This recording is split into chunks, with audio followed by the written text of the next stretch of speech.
tu es trop concentré. Attention. J'imagine. Très heureuse de vous retrouver, mesdames et messieurs. Ben, c'est mercredi, c'est Web Presse. Aujourd'hui, je suis avec trois estimés confrères. Nous allons parler de trois grands thèmes, si le temps le permet. Nous allons parler du découpage qui est vraiment, je le crois, presque vraiment mis sur pied, ce découpage territorial de notre pays par rapport aux provinces. Nous allons parler des travaux à l'Assemblée nationale qui, selon d'autres journaux parus à Kinshasa, semblent piétiner. Et nous allons terminer évidemment par d'autres thèmes selon l'ordre du jour, selon l'ambiance du plateau. Alors, je suis avec Thierry Bongo de SSM. Bonjour Thierry. Bonjour Paulette. Ça fait toujours un plaisir d'être avec toi. Bonjour à toi Jean-Pierre Kayembe. Bonjour madame, bonjour à tous. Voilà, qui assume toujours ses propos, et ben nous l'apprécions ainsi. Et nous allons terminer par Faye Nikombikai, Top Média. Bonjour Faye. Bonjour madame. Voilà, Thierry Bongo, le découpage est presque effectif. Hein. On sait déjà, d'ailleurs le ministre qui est en charge de l'intérieur de notre pays on a parlé, on a donné les grandes lignes, mais le palmarès nous dit ici, alors que le vice-premier ministre se veut rassurant, nouvelle tension autour du calendrier des élections des gouverneurs. Le gouvernement a fixé les élections des gouverneurs des nouvelles provinces dans la période allant du 27 au 13 août pour les uns, tandis que les autres entre le 3 et 5 août, et pour les autres encore entre le 11 et le 13 août 2015. Les provinces issues du Katanga et du Kasaï oriental organiseront leur session extraordinaire entre le 28 et le 30 juillet, tandis que celles qui seront démembrées de l'actuel Bandundu et du Kasaï occidental programmeront les leurs entre le 5 et le 7 août prochain. Pour l'ancienne province orientale et la province de l'Équateur, la programmation de ces sessions extraordinaires est prévue entre le 21 et le 23 juillet en cours. Donc selon le palmarès. Alors Thierry Bongo, voilà, c'est effectif. Tout est là, on y est, on a nos 26 provinces aujourd'hui. Bon, c'était la volonté du constituant. On a eu des difficultés à l'appliquer pendant moins 10 ans. Pendant ces 10 dernières années. Nous y sommes dans une période assez cruciale, assez chaude. Allons voir comment ça va se faire. Seulement, nous constatons que le politique a cette nature-là de vouloir mettre les choses selon la conformité de ses besoins, la conformité de ses sentiments. Nous avons constaté que la province telle que l'Équateur est restée sans gouverneur pendant très longtemps. On ose croire qu'ils ont attendu ce nouveau découpage pour permettre à cette province de vivre ainsi séparée. Mais bon, voyons voir. On voit déjà qu'au mois de juillet ici, on aura de nouveaux gouverneurs au niveau des provinces de l'Équateur et la province orientale. On va voir comment est-ce que le transfert des responsabilités va se faire, parce que le fait de démembrer ces provinces aura pour première conséquence le fait aussi de démembrer les responsabilités au niveau de celles-ci. On va voir comment administrativement ça va s'organiser, parce que il faut savoir que on passe de 11 administrations provinciales à 26. C'est quand même une division ou une multiplication de problèmes. Il faut maintenant voir dans quelle manière ces nouveaux managers qui vont être placés à la tête de ces provinces vont travailler. Et au regard de toutes ces incertitudes, il est difficile de donner une certaine opinion par rapport à ça. Seulement, nous constatons que ça intervient à une période assez cruciale. Nous sommes une période assez chaude, de tensions chaudes sur le plan politique. On parle de dialogue, on parle d'élections, et on voit de nouveaux animateurs arriver qui vont avoir une certaine avance sur les prochains gouverneurs qui vont être élus à partir des nouvelles assemblées provinciales, parce que les élections, jusqu'à la dernière heure, sont prévues au mois d'octobre prochain. Donc ça fait un peu de méli-mélo, beaucoup de choses à faire. Et on se demande, avec le budget qui est déjà complètement, pratiquement entamé de ce gouvernement, comment tout cela va s'articuler. Jean-Pierre Kayembe, nous y sommes, les 26 provinces, mais bon, on a déjà fait l'expérience du Kivu à un moment. Pourquoi on n'y est pas allé étape par étape? Pourquoi le faire on se connaît, on n'a pas d'argent, on n'a pas d'infrastructures. D'ailleurs, on se pose la question, les infrastructures pour ces nouvelles provinces, où se situeront les assemblées provinciales par exemple, le gouvernorat et tout ça. Pourquoi ne pas prendre province par province, il y a les mollo-mollo, et pourquoi on a l'impression on fait du forcing en fait par rapport à cette histoire? Bon, et pourtant ce n'est qu'une question administrative et pas politique. Bon, question administrative, mais aussi politique, il ne faut pas l'oublier. Dire qu'on y va précipitamment, je ne comprends pas bien votre question. Pourquoi ne pas, par exemple, prendre une seule province, attendre 2 ans, et tout ça comme on l'a fait au Kivu, et par rapport au Kivu, au Grand Kivu, par exemple? Oui, l'expérience du Kivu a démontré que c'était une réussite. Pourquoi ne pas y aller aussi? C'est ça, mollo. Bon, chaque province après chaque province. On peut y aller du coup aussi, hein, je ne vois pas le problème. Nombreux relèvent cette question d'infrastructure, on n'a pas des moyens, on n'a pas d'essai, on n'a pas ceci. Mais il faut reconnaître que dans ces nouvelles provinces, dans ces entités démembrées, vous avez des territoires qui existent déjà, qui sont fonctionnels. Vous avez des districts qui existent, qui sont fonctionnels. Tout ce qu'on va faire, c'est ce transfert des compétences. Dans un premier temps, je crois qu'on pourra, ou les nouvelles autorités pourront utiliser les locaux des administrateurs de territoire, des chefs des districts et consorts. Mais dans tous les cas, c'est un processus. Un processus, ce n'est pas dire que demain après-demain ou à l'aide d'une baguette magique, on construit de nouveaux gouvernorats et consorts. Et c'est aussi un bon test pour les futurs managers. Et là, on verra ce qu'ils vont faire, ce qu'ils vont apporter, surtout qu'on attend les élections de nouveaux gouverneurs après l'élection législative prévue en octobre. Mais qui va élire ces nouveaux gouverneurs? Bon, les nouveaux gouverneurs, bonne question, seront élus par les assemblées provinciales, cas par exemple de la province de l'Équateur ou encore de la province de l'ex-province orientale. Ces deux-là n'existent plus. Samedi dernier, les assemblées provinciales respectives de ces deux provinces ont entériné les rapports des commissions chargées de démembrer ces provinces. Donc aujourd'hui où je vous parle, la province orientale est donc divisée. L'ex-province orientale n'existe plus, elle est désormais divisée en 4 provinces. L'ex-province de l'Équateur divisée en 5 provinces. Alors, qui vont élire? Les députés provinciaux qui ont été élus vont retourner dans leurs circonscriptions électorales respectives. C'est là qu'on pourra désigner le haut gradé dans l'administration publique qui va pouvoir présider les premières séances ou convoquer, si vous voulez, les plénières extraordinaires, plénières à l'issue desquelles on pourra élire de tout nouveaux gouverneurs, mais qui ne sera là que pour un tout petit temps, parce que déjà que les élections législatives approchent, on sait qu'après le 25 octobre, on aura de nouvelles assemblées provinciales et évidemment de nouveaux gouverneurs. Bon, ça semble vraiment mêlé-mélo. C'est vrai que moi aussi, en tant qu'élite de foot, je m'y perds aussi un tout petit peu. On repose la question, qui va élire ces gouverneurs? Pourquoi y aller? C'est ça. Nous, on pose la question par rapport à la population qui nous suit.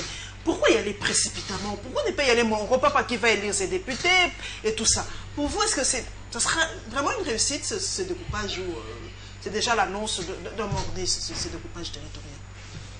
Bon, merci beaucoup madame pour l'opportunité. Parler de la précipitation, je ne pense pas, parce que ça a été une obligation constitutionnelle. Lorsque la Constitution a parlé, on ne peut plus continuer encore à verser dans le verbiage, à épiloguer et ou bien soit tourner autour du pot. Au contraire, c'est l'État congolais qui est en retard parce que cela n'avait pas suivi. Aujourd'hui, c'est l'État lui-même qui viole la Constitution. Mais étant donné que, profitant aussi de cette occasion, il faut vous mettre en tête qu'ici, il y a une démarche politico-juridique. Vous voyez l'aspect juridique qui est Kinshasa aujourd'hui cherche à se rattraper. Mais derrière cette démarche juridique, il y a aussi un aspect politique qui est caché. Mais juridiquement, il n'y a pas de reproche, mais politiquement, on peut discuter. Mais nous sommes maintenant dans une étape de tourbillon juridique, que ces tourbillons juridiques, il faut se poser la question, il profite à qui? Moi je me dis, c'est un stratagème de la majorité. Parce que aujourd'hui, la majorité tient à respecter scrupuleusement le calendrier et que, enfin qu'on soit buté à un mur et pour que la responsabilité du glissement ne leur soit pas imputée. Mais au-delà de cela, il y a, vous avez posé la question qui doit élire. L'estimer partiellement. La loi dit ceci, lorsqu'on démembre, les députés provinciaux doivent retourner dans leur base. Ce sont eux qui vont élire. Et où, maintenant, c'est lui qui va diriger. Mais le nombre ne sera pas... Quel que soit le nombre, Même si c'est 6, ce sont eux qui vont élire. Mais les séances seront dirigées par qui? Par les commissaires des districts. À ce stade, les commissaires des districts n'existent pas. C'est-à-dire, on va chercher les plus gradés, secondés par les moins âgés. Non, il y a une mauvaise interprétation. Oui, essayez de Le faire commissaire de comprendre. district, je viens de le lire ici Oui, oui, justement oui. avec Oui, oui. le journal Objectif de notre estimé consoeur Gudule Boiléa. Gudule Boiléa, qu'on salue en passant, que les commissaires de district vont présider les premières sessions extraordinaires Ils assemblées. existent, le commissaire de district. Il y a des commissaires de district dans tous les districts. Ok. Et eux, ils vont, avec à l'aide des députés, installer les bureaux provisoires, qui vont être composés du plus âgé et du moins âgé, pour permettre justement l'élection du gouverneur en question. Donc ce sera le commissaire de district qui vont permettre la tenue des sessions extraordinaires, vont organiser avec les députés qui vont revenir dans leur nouvelle province, et ils vont installer le bureau provisoire qui va établir l'élection des nouveaux gouverneurs. C'est ce que Gudule Boiléa nous dit. S'il vous plaît, il faut contredire le confrère, la consoeur. Ici, il n'y a pas on n'a pas de temps à perdre. Parce qu'il y a un timing qui est imparti. Tous les démembrements doivent se passer du 13 avril au 13... Pourquoi autant de précipitations? Ça doit se passer du Mais 13... cette procédure ne tardera pas. On l'a déjà vu. Lorsque vous parlez du bureau, c'est-à-dire, ça ne va pas prendre 3-4 jours pour qu'il y ait, Mais il y a un nouveau... même un chronogramme déjà Voilà. défini. C'est ça que je dis. Public, donc c'est un processus qui ne prend pas. Il n'y a pas de temps à perdre. On n'a pas de temps à perdre. Il n'y a pas de temps à perdre. Ça prendra Pour pas tout de le temps. Congo, Tout est ça va chronométré. du 13 avril au 13 C'est août. vrai que, chers confrères, on n'a pas de temps à perdre, mais on connaît les réalités congolaises. Hein. On se connaît. Mais c'est là qu'il y a un stratagème. Ça se passera ainsi. On se connaît. C'est là qu'il y a un problème. C'est là où le majorité joue son jeu. Si ça se passe pas comme ça, cher Moi, je ne vois pas ce qui empêcherait justement une procédure aussi claire et calme de se tenir. Parce que je ne vois pas qu'est-ce qui va empêcher qu'un commissaire de district soit présent, à moins qu'il soit mort. Et même s'il est mort, même s'il n'est pas présent, il y aura le plus haut gradé de l'administration qui pourra jouer ce rôle-là. Donc je ne vois pas ce qui empêcherait que ce chronogramme ne soit tenu. Ce qui posait problème, c'était justement le rapport de la commission. C'est ce travail qui devait prendre plus de temps. Étant donné que c'est déjà fait, si les rapports sont remis entre les mains des assemblées provinciales à temps, le reste du processus n'est que... Oui, pour l'instant, on n'a pas droit à l'erreur. C'est vrai, il y a eu du retard dans la mise en place des commissions chargées de démembrer les provinces, et commissions qui, pour certaines, ont commencé, sont descendues sur terrain un peu plus en retard, comme au Kasaï occidental, ou vraiment encore au Bandundu et Koso, où les commissions sont encore à pied d'œuvre. Mais pour ce qui est, par exemple, de l'ex-province orientale, l'Équateur, tout est déjà presque fin prêt. Les dates sont chronométrées, bien connues. Donc, on sait qu'en province orientale, de telle date à telle date, il y aura, par exemple, convocation de la session extraordinaire, il y aura ceci, cela, à telle date, il y aura l'élection du gouverneur et des sauvés. Donc, c'est déjà tellement connu, tellement clair qu'il n'y a pas... Prenons un autre aspect. C'est vrai qu'on a vécu pendant un long moment avec les 11 provinces, mais nous prenons l'aspect de l'éducation nationale. Est-ce que les revues scolaires seront adaptées pour l'année prochaine pour ces 26 provinces? C'est ça aussi le problème. Est-ce que l'EPSP va adapter ses manuels par rapport à ce nouveau découpage? Non. On a le temps de le faire. On aura le temps. Le programme scolaire n'est pas encore établi. Le programme scolaire va être établi au mois d'août ici présent. Donc, non, par rapport au manuel, est-ce qu'on a et c'est ça justement, c'est à partir justement de ce, c'est à partir juste, je pense que les élèves vont déjà commencer à théoriser la nouvelle décentralisation. Dans beaucoup d'écoles déjà, on a commencé à enseigner aux élèves que la RDC va avoir 26 provinces, telle province. Mais je crois que ce que vous posez comme préoccupation est très pertinente. Aujourd'hui, quand il faudra établir justement le programme de l'année scolaire qui va venir, les enseignants ou l'administration de l'enseignement professionnel, technique et professionnel, comme celle de l'enseignement primaire, secondaire, initiation de la CGT, oui, il y a deux ministères maintenant, devront adapter justement face à les enseignements par rapport à cette nouvelle donne politico-administrative du pays. Mais comme toute œuvre humaine, il peut arriver que ça ne marche pas dans un premier temps. Je le disais ici en passant que c'est un processus.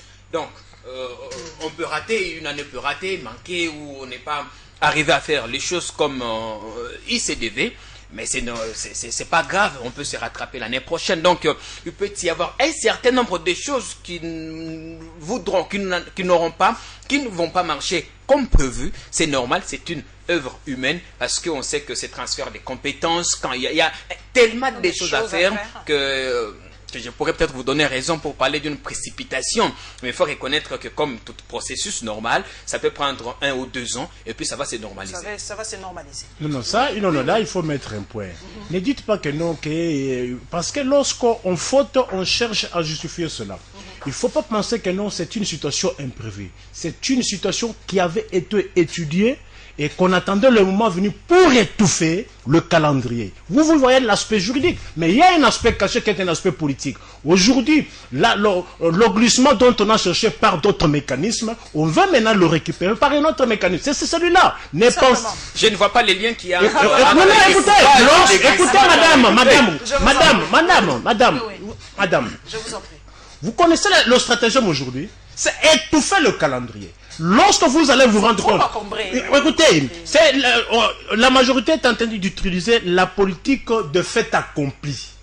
Vous vous trouvez devant et vous dites quoi? Vous dites non, nous sommes obligés d'accepter. Le glissement collectif. Hein. C'est ça le stratagème. C'est vrai que Jean-Pierre ne voit pas le lien entre glissement et découpage. Ça, c'est un raccordement frauduleux. Le glissement, peut-être, c'est un terme qui n'est pas purement politique. C'est ici... C'est le débordement, le fait d'aller au-delà du calendrier, du délai constitutionnel. Si par exemple, il arrivait le 1er janvier 2017 et qu'on a ces institutions, ça s'appelle glissement. Clair et net. Oui, Jean-Pierre. Non, je crois que les confrères sont en train de faire ce qu'un aîné appelle raccordement frauduleux. Maintenant, le masque est tombé. Le masque est tombé. Je vous en prie. Le poteron est découvert. Non, c'est un aîné que tout le monde connaît. L'appel ne signifie pas qu'on a des liens particuliers. Ok, je vous en prie. Je ne vois pas des liens, disais-je tantôt. Parce que ici, on parle des coupages. Là-bas, on parle. C'est pas le coupage, c'est pas notre coupage. Non, j'ai pas. Enfin, alors, ici, c'est vrai, il y a juste après la conférence de presse du ministre de l'Intérieur, il y a eu un débat qui s'en est suivi. Comment est-ce que le ministre de l'Intérieur peut publier un calendrier pour les élections de gouverneurs et vice-gouverneurs alors que nous avons la commission électorale? Il y a eu un débat dans ce sens. Évariste Beauchef a été clair parce que j'ai personnellement assisté à cette conférence de presse. Il a démontré qu'ici, c'était un acte ou une volonté politique. Mais l'aspect technique revient à la commission électorale. C'est la CENI qui va organiser. Alors, d'ici la mi-août, nous aurons les gouverneurs, vice-gouverneurs et toutes ces institutions qui seront mises en place. Le 25 octobre, sauf catastrophe naturelle, nous aurons les élections provinciales. Peut-être encore les élections locales naturelles. Il y a encore, il faut attendre. Ça, c'est notre terme. L'année prochaine. On la trouve catastrophe naturelle. Oh mon Dieu. C'est pour dire que tout va bien jusque-là. Donc, l'année prochaine, nous aurons ces assemblées provinciales qui pourront élire des nouveaux gouverneurs. Donc je ne vois pas là où il y a un lien entre avec un quelconque glissement tant redouté. Non, les liens, je vais vous les montrer. Il ne faudrait pas qu'on passe. Vous savez, matériellement, il est impossible de le faire. Matériellement. Il y a manque d'argent. Matériellement, il est impossible de respecter scrupuleusement les délais impartis. Par rapport au découpage. Par rapport au découpage. Non, écoutez, les délais, vous connaissez le délai pour toute la République? C'est le 4 mois. Pensez-vous que c'est réalisable? C'est ça la question. Et d'ailleurs, vous savez que non, nous sommes dans un état d'anomie, c'est-à-dire d'inversion des valeurs. Aujourd'hui, lorsqu'on a voté la loi sur les nouvelles provinces, le budget avait été déjà voté. Aujourd'hui, toutes ces provinces n'ont pas de budget.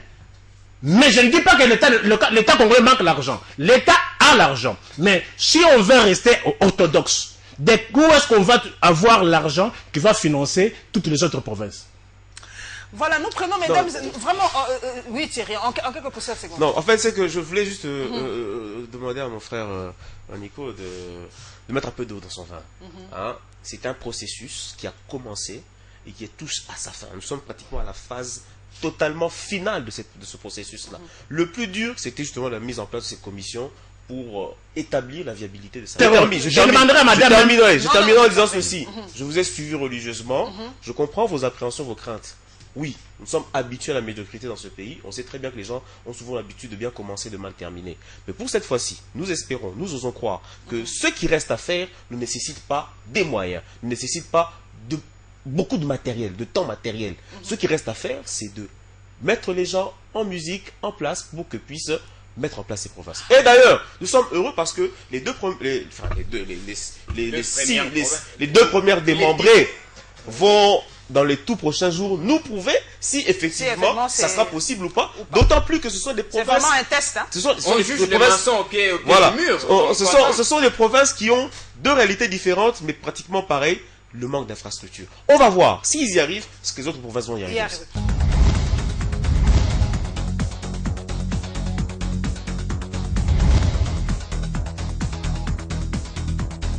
Voilà, nous prenons le deuxième thème, nous allons à l'Assemblée nationale, où on nous dit, par exemple, la référence plus, nous dit le Sénat octroie un privilège de juridiction au chef coutumier, la reprise donc de la session extraordinaire, mais d'autres confrères nous disent que nous, les raisons de la non-tenue des plénières de chambre, l'Assemblée nationale sans matière, on a l'impression que les avis sont partagés. Vous qui sillonnez le couloir de l'Assemblée nationale, Thierry Bongo, est-ce que cette Assemblée extraordinaire, c'est vivant, les gens travaillent?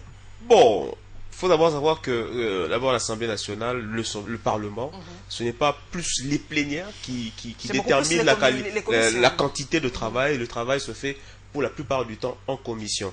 Bon, le confrère qui estime qu'il n'y a pas de matière, je pense qu'il tombe un petit peu à côté de la plaque, mais il n'a pas totalement tort dans le sens que cette session extraordinaire a été convoquée sur une matière précise. Il s'agissait justement de la loi portant répartition des sièges par rapport aux élections locales, municipales et ainsi de suite. Mais nous avons constaté avec beaucoup d'étonnement que tout juste après l'ouverture de cette session, le président de l'Assemblée nationale s'en est envolé pour aller prendre un nouveau mandat au niveau de l'APEF et il est revenu à peine hier. Donc ce qui fait que tout le temps de son séjour à l'étranger, il n'y a pas eu de plénière. Parce que la session extraordinaire étant une session extrêmement sensible, il faut nécessairement que le président de l'Assemblée nationale lui-même tienne les plénières.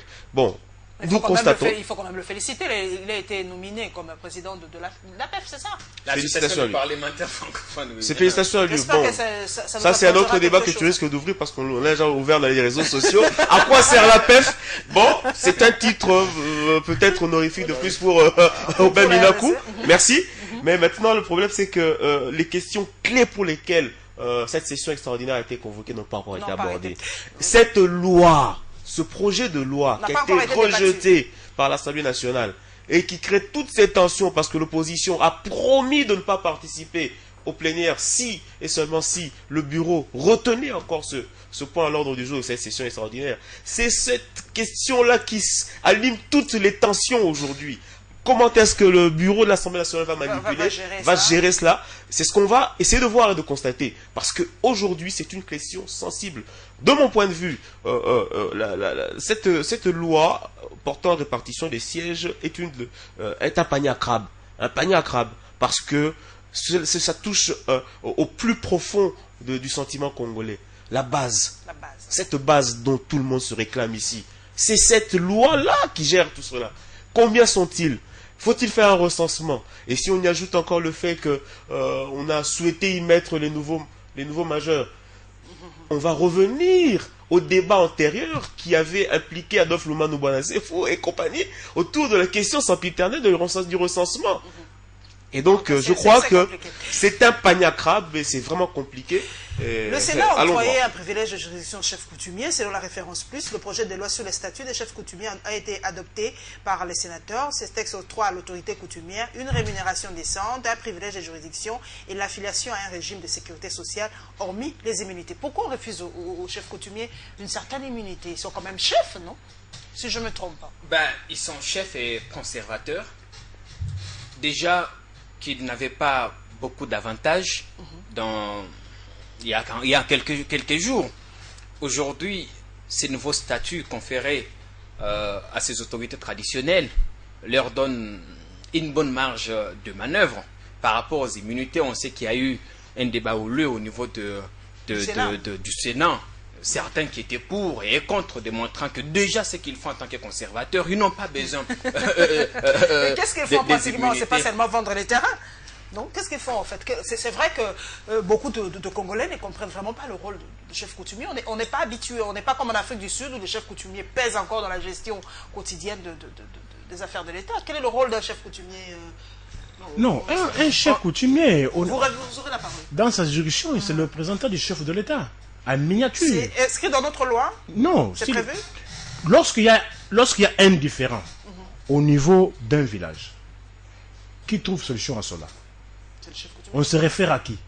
Il est dans certains milieux, il joue même le rôle du juge.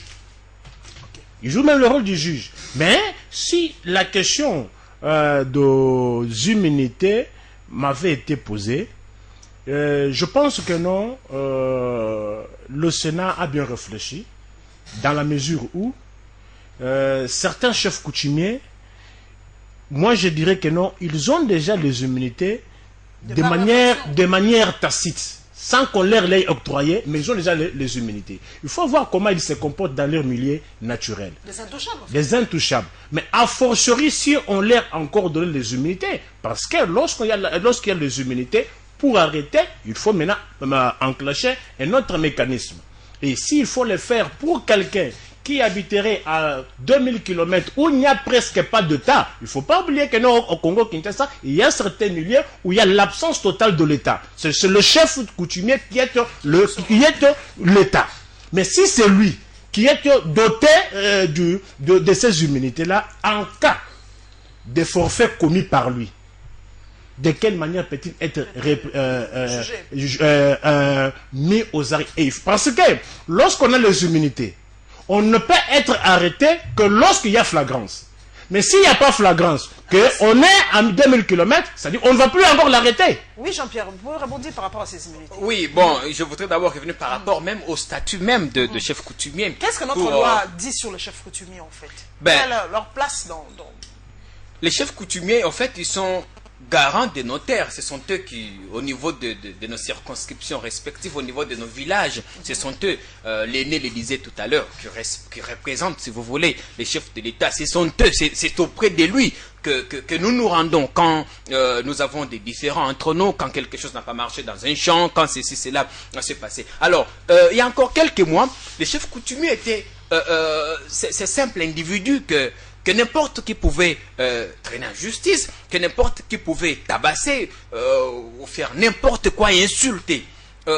Ces statuts viennent encore, si vous voulez, revaloriser les chefs coutumiers, d'autant plus qu'ils représentent une grande valeur sociale dans notre société. Alors, par rapport aux immunités, je crois que la Constitution est assez clair de ce point de vue. Les immunités ne sont réservées qu'aux parlementaires, à mon avis, peut-être à moins que je ne me trompe. Alors, on ne voit pas... Non. Les ambassadeurs ont les immunités, le parlementaire... Le chef de l'État a les immunités.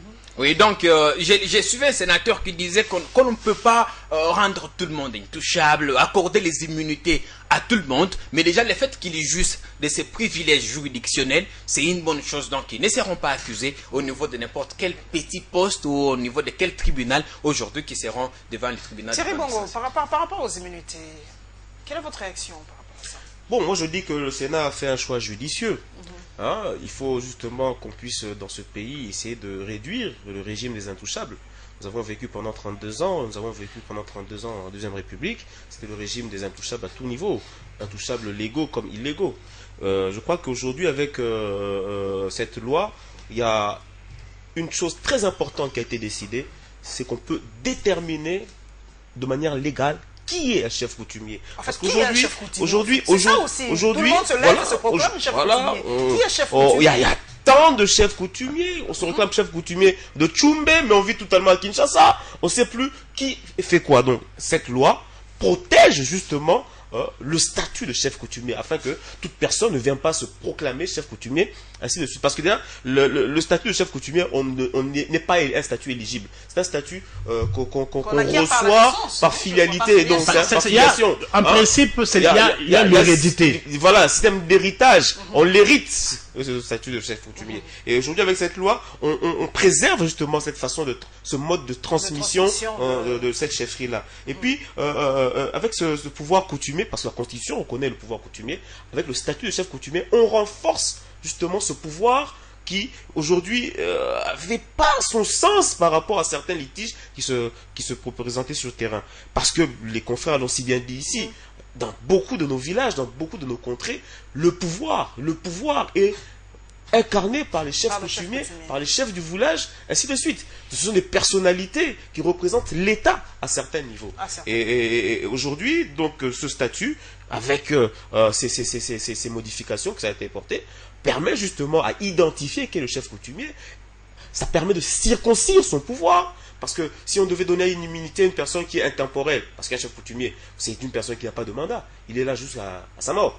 Et une personne pareille, vous élevez avec donner des immunités à une personne pareille, ça serait un petit peu trop donné. Je vais placer. Mais moi, je crois que le Sénat est allé aussi plus loin. Je crois que non, on ne devrait pas reconnaître que le juge naturel d'un chef coutumier soit celui du TGI. Moi, je crois que là, on est allé un peu plus loin. Parce que ce n'est pas partout qu'il y a des tribunaux de grande instance. Et il faudrait au moins rapprocher cela pour que si, en cas de forfait commis par un chef coutumier, que la victime ait aussi la possibilité de se plaindre auprès d'une juridiction la plus proche. Mais lorsqu'il y a un forfait qui se commet ici, il faut prendre un avion qui du reste au Congo, il n'y a pas d'avion pour l'État, et il faut parcourir de très longues distances. Là, ça pose problème. Non, il y a Congo Airways qui a vous êtes futurologue, hein? Il y a des endroits du pays où il n'y a qu'un seul vol la semaine. Alors, il n'y a même pas de vol, il n'y a même pas de vol, il n'y a même pas de pirogue. Il faut quand même le reconnaître que, en tout cas, il y a des problèmes. Nous allons terminer par les propos de l'ambassadeur français qui a quitté, qui a... Luc Calade a fait ses adieux à la RDC et en demandant à la classe politique d'avoir du courage et de l'audace. C'est vrai qu'il a parlé de lui, il a dit qu'il faut savoir, je crois que notre confrère attitré, il faut savoir quitter ses fonctions quand il est temps. Est-ce que ce message comment vous analysez ce message en fait? À qui est-il adressé? À lui ou à la classe politique congolaise? Bon, vous savez, les ambassadeurs ont toujours tendance à parler, non pas seulement pour eux, ils ont tendance à parler pour tout le monde. Ils ont tendance à faire un petit peu partager leur petite sagesse, des fois. Mais ici, il faut tenir compte des propos de Luc Calade, il faut le prendre dans le bon sens. En tant qu'ambassadeur français, c'est pas des injonctions voilées. Il est porteur de la démocratie française en République démocratique du Congo. Il est obligé de pouvoir démontrer, transmettre les valeurs de son pays. Nous avons accueilli ces propos avec beaucoup de joie, on peut le dire ainsi. Ouais, on va le dire comme ça, parce qu'on se reproche de rien. Heureusement pour nous, notre président de la République a dit qu'il va être respectueux de la Constitution, et donc son mandat va prendre fin en 2016. Jusqu'à la dernière minute, il n'a pas encore dit qu'il va se représenter à une quelconque élection. Il n'a pas dit qu'il va prolonger son mandat. Tous ceux qui parlent de glissement, de tout ce qu'ils peuvent dire, ce sont encore que des spéculations. Rien de concret n'est encore présent. Mais nous prenons à cœur l'interpellation de l'ambassadeur Alad, qui a beaucoup traîné en RDC et qui sait très bien ce qui s'y passe. Les réalités. Oui, Jean-Pierre Kayebé, sorte d'injonction voilée. Luc Calade, en fait, c'est un connaisseur du pays. Il a passé presque 8 ans ici, de simple fonctionnaire à l'ambassadeur.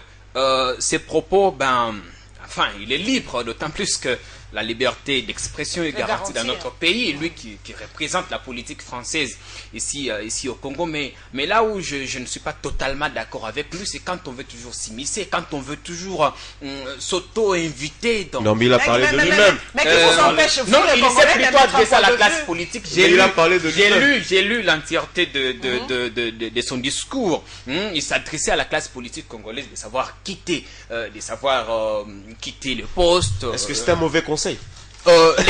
Les conseils n'est pas mauvais, mais son opportunité, c'est toujours cette politique impérialiste de toujours vouloir dicter sa volonté. Ce n'est pas à Luc Calade de dire aux autorités congolaises de quitter leur poste. C'est à la population. Aujourd'hui, ce qui se passe au Rwanda avec cette pétition de 4 millions de Rwandais qui veulent une réforme constitutionnelle, si c'est une volonté de la population, il ne revient pas à un Luc Calade, ambassadeur futile, de pouvoir... On a posé la question aux Congolais. Oui, mais là, vous nous amenez sur... c'est un autre débat. Voilà. Vous prenez un exemple le Rwanda, vous prenez un exemple le Congo-Brazzaville. Mais le Congo n'est pas le Rwanda, le Congo n'est pas Congo-Brazzaville. Le Congo a son histoire. On n'a pas eu l'indépendance le même jour. On n'est pas démocratiquement... On n'a pas la même notion de démocratie. Je pense que nous écrivons notre page d'histoire. Nous, Congolais, nous écrivons notre page d'histoire. Et tout un chacun d'entre nous doit savoir jouer sa partition. Les propos de Luc Alad n'engagent que lui.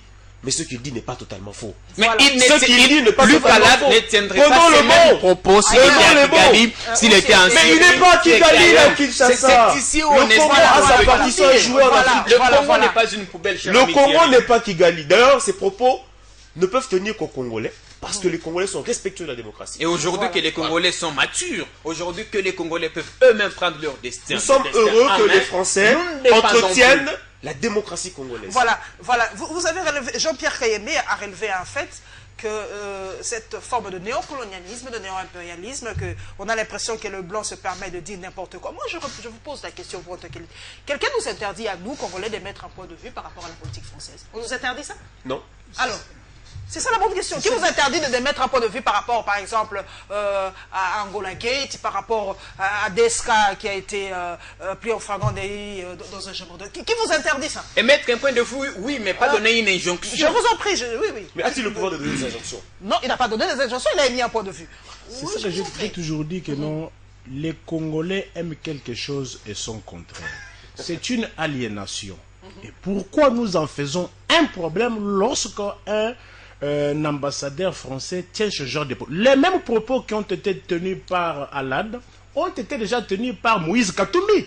Moïse Katumbi ne cesse de répéter qu'il faut apprendre à partir. Mais là, on n'en fait pas de problème, on n'amplifie pas. Mais lorsqu'un étranger veut le faire, là, on amplifie. Moïse Katumbi n'a cessé de le dire. Et au moment où je vous parle, il est en train de réhabiliter la résidence du gouverneur pour que son successeur vienne le remplacer dans une maison viable.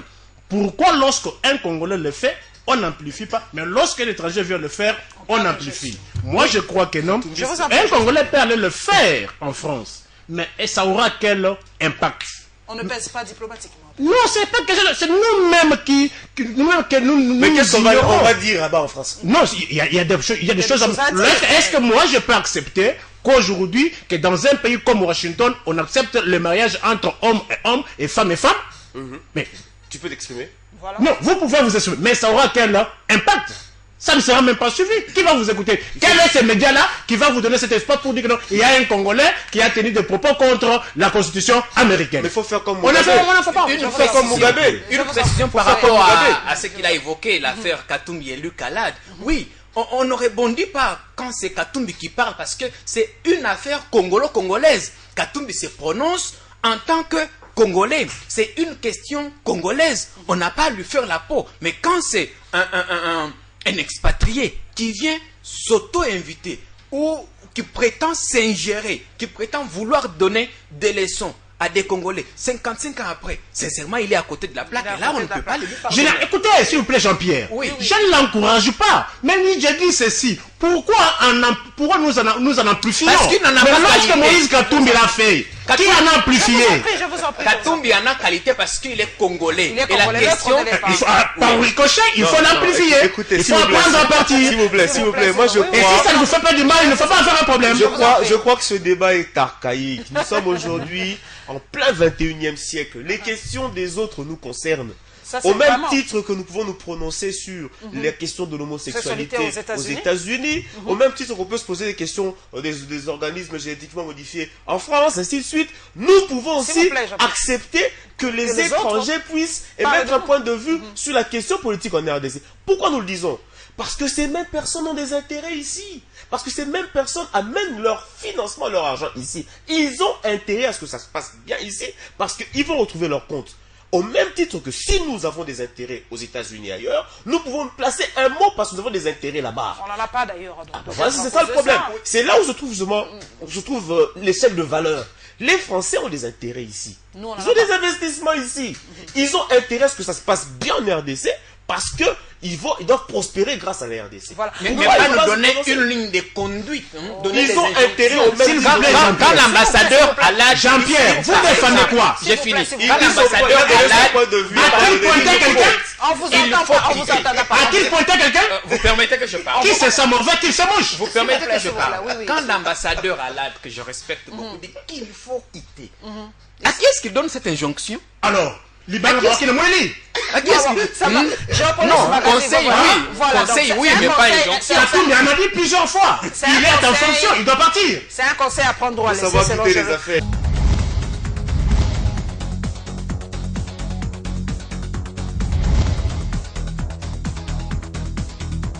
Géopolis Magazine nous parle aussi de l'inauguration du bâtiment du gouvernement, un symbole fort dans la perspective de l'action de l'État. Mais sur les réseaux sociaux, on se pose la question, pourquoi tout est centralisé dans le centre-ville? Pourquoi cet hôtel-là n'aurait-il pas été, par exemple, bâti vers Massina, vers l'Est, pour désengorger un peu la ville de Kinshasa? 55 ans après, on a toujours la politique des colonialistes de tout mettre dans la commune de la Gombe. C'est impensable. Bon, Et moi, pourtant, quand on part à Paris, la défense c'est là-bas, 8e, vous sortez, vous allez ailleurs, c'est éparpillé dans tout Paris. Pourquoi ne pas décentraliser la ville de Kinshasa sur le plan politique? de manière générale, Kinshasa a été bâti dans ce sens-là. Quand vous Mais on regardez peut la- changer. je crois que s'il faut changer, c'est pas à cause de l'hôtel du gouvernement qu'il faudra le faire. Je pense plutôt que Kinshasa a été bâti dans cette philosophie-là du colonialisme, que tout doit se faire au centre-ville.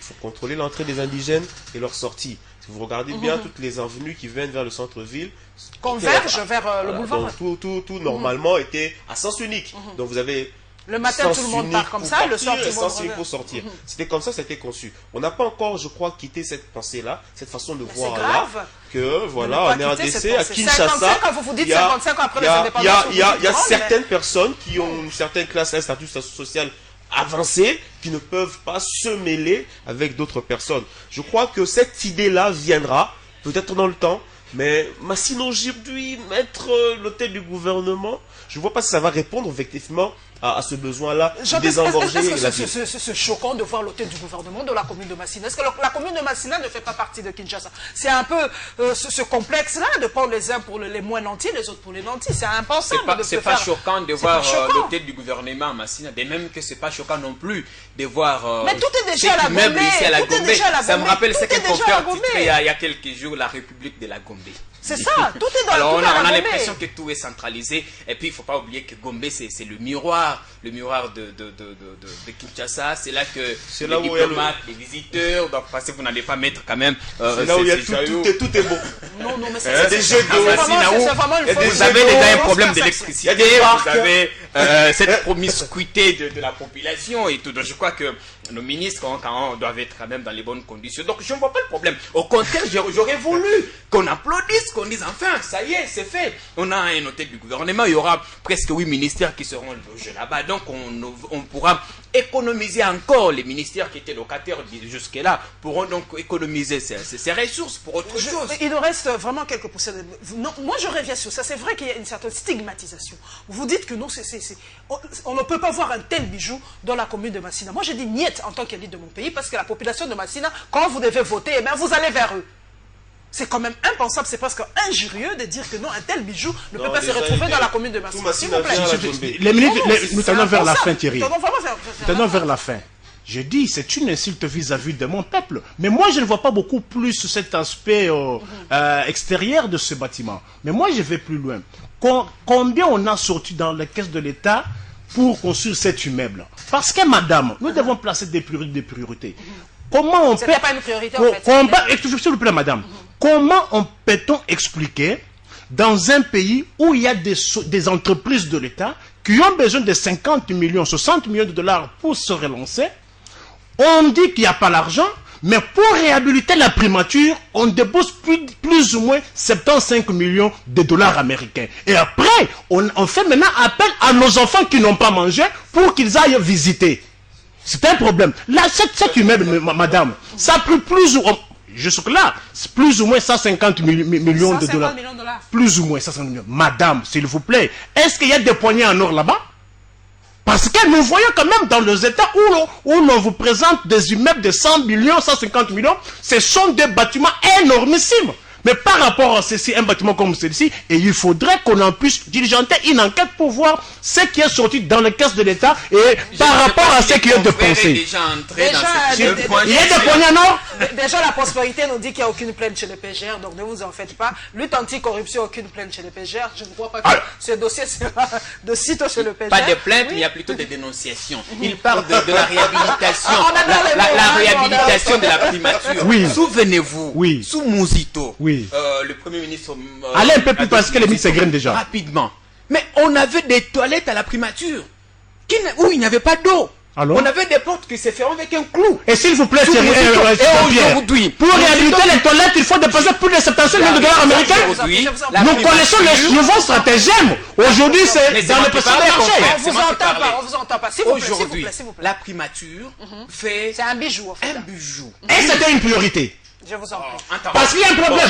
S'il vous plaît. Moi, j'aimerais ceci. Il faut qu'un haut fonctionnaire de l'État... Parce que l'argent... On vous entend pas. Il faut qu'un haut fonctionnaire de l'État... S'il vous plaît. Juste un mot. Oui. Une minute à chacun. On est pas ça. Je dis que c'est vrai, la République doit déterminer ses priorités. Ok, s'il vous plaît, on gère pour la population. Parce que l'argent qui est dépensé ici, c'est l'argent du contribuable de l'Odia. C'est l'argent du contribuable de Cabinda. Est-ce que le Congolais de Cabinda va-t-il bénéficier de la primature? Et quand le Premier ministre doit travailler dans les mondes ça va générer il y a eu quand même des bureaux. Vous savez, à Londres aujourd'hui, on a des engorgés Londres. C'est la fin. Ça aurait été mieux qu'on ait une C'est la fin. primature, on a des toilettes sans eau. C'est la fin. C'est la fin. C'est pour ça que j'avais dit les autres sujets là n'étaient pas. C'était en train d'être spolié. Est-ce que pour réhabiliter les toilettes, il faut dépasser 500 mètres d'argent? On y reviendra la semaine prochaine. Je crois que c'est un sujet assez passionnant. Vraiment, l'inauguration du bâtiment du gouvernement est un symbole fort dans la perception de l'action de l'État. C'est un Géopolis au magazine de notre excellent confrère Willy Kalingai. Donc, ça suscitait un débat houleux. Ben voilà, c'est ça l'élite de mon pays. C'est du choc des idées que jaillit la lumière. Donc, merci à Thierry Bongo de SSM. Merci à Jean-Pierre Kayembe de la RTGA. Et merci à Faye Nikombikai de Top Media. Et merci à vous tous qui nous suivez à travers les réseaux sociaux. Et merci en tout cas à ma maquilleuse Kanekia, et nous nous retrouverons vraiment avec le même plaisir, mesdames et messieurs, la semaine prochaine, le mercredi prochain, Inch'Allah.